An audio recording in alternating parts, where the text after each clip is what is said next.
Sakmė. Neišeinamas pinigas.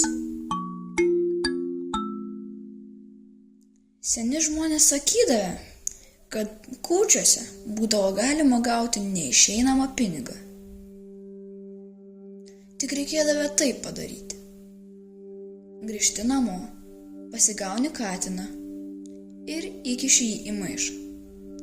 Mazgioji, kad mazgų būtų daugiau negu virvės. Mazgioji mažiausiai 2 dienas ir 2 naktis. Ir iši tik tikraisiais mazgais. Paskiau tą surištą maišą įdedi į kitą. Ir išeini iš namų. Reikia nueiti į kryžkelę. Ir tenai šaukti: aš turiu prekę, aš turiu prekę. Paskui žiūrėk, ateis koksai ponas ir nusipirks tą tavo prekę.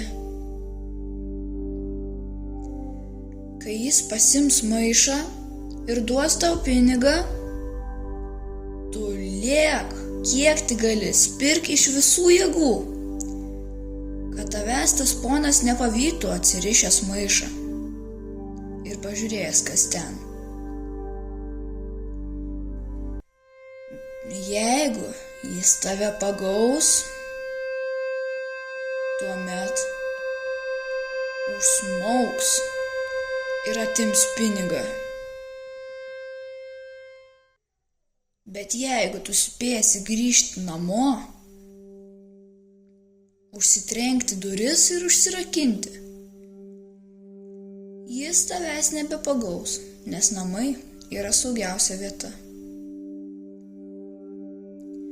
Ir paskui tą pinigą kur nors išleidęs, žiūrėk, kai jis tau vėl kišenėn sugrįžęs.